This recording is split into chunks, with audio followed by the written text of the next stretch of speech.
Hi friends, எல்லாருக்கும் வணக்கம். Welcome to தியோனிலாப்ரதீப் கிச்சன். இன்றைக்கி நம்ம பார்க்க போகிறது இன்ஸ்டன்ட் பாட்டில் எப்படி நெய் பண்ணுறது அப்படின்னு தான் பார்க்க போகிறோம். நெய் பண்ணுறப்ப எப்பயுமே பக்கத்துலேயே நிற்கணும், அப்புறம் அடிக்கடி கிளறி விடணும். ஸோ இந்த மாதிரி நிறைய வேலைலாம் இருக்கும். பட் இன்ஸ்டன்ட் பாட் இருக்கவங்க நீங்கள் இதை ட்ரை பண்ணி பாருங்கள். கண்டிப்பாக பக்கத்துலேயே நிற்கணுன்ற அவசியமே இருக்காது. நம்ம வச்சுட்டு நம்ம வேலையெல்லாம் பார்க்க ஆரம்பிச்சிடலாம். இன்ஸ்டன்ட் பாட்டில் நெய் ஈஸியாக ரெடி ஆயிரும். இப்போ பார்த்தீங்க அப்படின்னா நெய் பண்ணுறதுக்கு முக்கியமானது என்னென்னா பட்டர் நல்ல குவாலிட்டியான பட்டராக இருந்தால் மட்டும்தான் நெய் நல்லா டேஸ்ட்டாக இருக்கும். நீங்கள் யூஎஸில் இருக்கீங்க அப்படின்னா காஸ்கோவில் இந்த கெரி கோல்டு அப்படின்ற பட்டர் கிடைக்கும். இது பார்த்தீங்கன்னா இதில் நம்ம நெய் காய்ச்சணும் அப்படின்னா மணலாக நல்லா டேஸ்ட்டாக நம்ம ஊரில் நல்ல பசுமாட்டு பால்லேருந்து வர்ற வெண்ணெய் மாதிரியே தான் டேஸ்ட் இருக்கும். சால்ட்டடும் எடுத்துக்கலாம், அன்சால்ட்டடும் எடுத்துக்கலாம். உங்களுக்கு சால்ட்டடில் பார்த்தீங்கன்னா லைட்டாக கொஞ்சம் உங்களுக்கு உப்பு கடிக்கிற மாதிரி இருக்கும். அது வேணாம் அப்படின்னு நினச்சிங்கன்னா நீங்கள் அன்சால்ட்டட் எடுத்துக்கலாம்.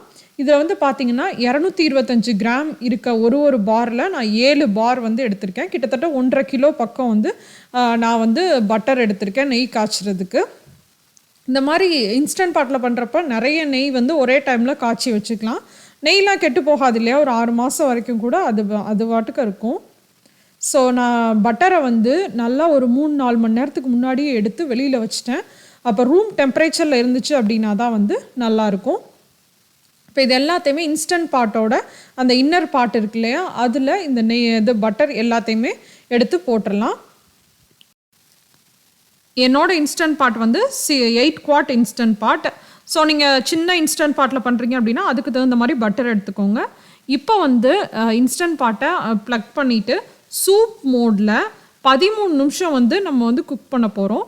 13 நிமிஷமும் லிட்டை க்ளோஸ் பண்ணிவிட்டு ப்ரெஷர் குக் மாதிரி தான் நம்ம பண்ண போகிறோம். அதனால விசில் இருக்கும் இல்லையா, அது 2 பொசிஷன் இருக்கும், வென்டிங் அண்ட் சீலிங். அதை நான் கரெக்டாக வீடியோ எடுக்காமல் விட்டுட்டேன். ஸோ வென்டிங் பொசிஷன்லேருந்து சீலிங் பொசிஷனுக்கு மாற்றிட்டு தான் நம்ம இதை குக் பண்ணணும். 13 நிமிஷம் அதுவே குக் ஆகிட்டு ஆஃப் ஆகிரும். ஆஃப் ஆனதுக்கப்புறமா நம்ம பார்க்கலாம். அதுவாக ஆஃப் ஆனதுக்கப்புறமா நம்ம வென்டிங் பொசிஷனுக்கு மாற்றிடணும். முதல்ல குக் பண்ணுறப்ப சீலிங்கில் வச்சுருந்தோம் இல்லையா, அதை வென்டிங்கு மாற்றிட்டோம் அப்படின்னா அதுவே ப்ரெஷர்லாம் ரிலீஸ் பண்ணிடும். ரிலீஸ் ஆனதுக்கப்புறமா நம்ம ஓப்பன் பண்ணி பார்க்கணும். நான் ஒரு பெரிய மிஸ்டேக் பண்ணிட்டேன். சைடில் ஒரு கிளாஸ் மாதிரி குட்டியாக ஒரு இது இருக்கு இல்லையா, அதை லீக் ஆகிறதெல்லாம் கலெக்ட் பண்ணுறதுக்காக வச்சுருப்பாங்க.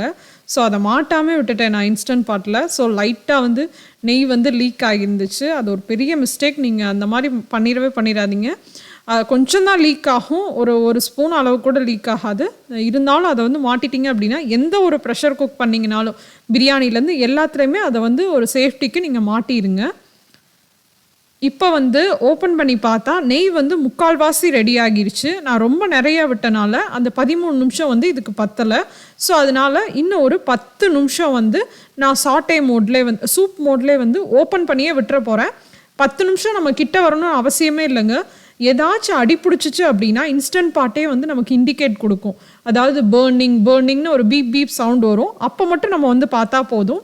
ரொம்ப கூட அடிப்பிடிச்சிருக்காது. லைட்டாக ஸ்டார்ட் ஆன உடனேவே அந்த மாதிரி ஒரு சவுண்ட் வந்துச்சு. பட் அதை என்னால் வீடியோவில் கவர் பண்ண முடியல. 10 நிமிஷத்தில் நமக்கு தேவையான அளவு கன்சிஸ்டன்சியில் நெய் சூப்பராக ரெடி ஆகிருக்கும். மொத்தம் கிட்டத்தட்ட பார்த்திங்கன்னா 20 நிமிஷத்தில் செம்மையாக நெய் ரெடி ஆயிருங்க.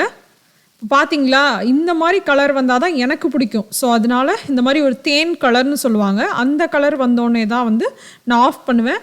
அதே மாதிரி பார்த்திங்கன்னா அந்த மில்கோட ரெசிடியூஸ் எல்லாமே கீழே செட்டில் ஆகியிருக்கும். நெய் தனியாக பிரிஞ்சு வந்திருக்கும். அந்த மாதிரி கன்சிஸ்டன்சியில் தான் நம்ம ஆஃப் பண்ணணும். இல்லை முன்னாடியே அந்த மில்க் ரெசிடியூஸ்லாம் தெரிகிற மாதிரியே நீங்கள் ஆஃப் பண்ணிட்டீங்க அப்படின்னா நிறைய நாளைக்கு நெய்யை ஸ்டோர் பண்ண முடியாது, சீக்கிரமாகவே கெட்டு போயிடும்.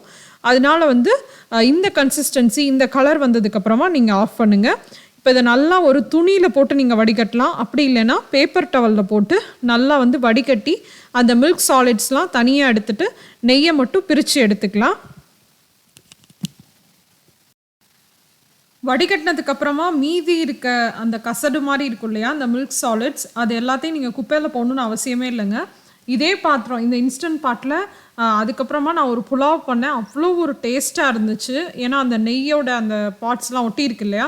ஸோ அதிலே வச்சு நம்ம எண்ணெய் எதுவும் சேர்க்காம ஒரு புலாவ் இல்லை பிரியாணி எது வேணாலும் பண்ணலாம். பயங்கர டேஸ்ட்டாக இருக்கும். அப்படி இல்லைன்னா நீங்கள் சாம்பார் சாதத்தில் கூட பிசைஞ்சு சாப்பிட்லாம். ஆனால் வந்து இது சால்ட்டட் அப்படின்றனால நம்ம வந்து சால்ட் பார்த்து போட்டுக்கணும். இதே இது அன்சால்ட்டட் பட்டர் யூஸ் பண்ணிங்க அப்படின்னா உங்களுக்கு பிரச்சனையே இல்லை. நீங்கள் எப்பயும் போல் நீங்கள் அளவாக சால்ட் போட்டு சமைச்சிடலாம். கண்டிப்பாக அந்த வீடியோ யூஸ்ஃபுல்லாக இருந்திருக்கும்னு நினைக்கிறேன். கடைசியாக ஃபைனலாக நம்ம நெய் வந்து நல்லா ஆறுனதுக்கப்புறமா அது எவ்வளோ மணலாக சூப்பராக இருக்குது அப்படின்றத தான் நீங்கள் இப்போ பார்த்துட்ருக்கீங்க.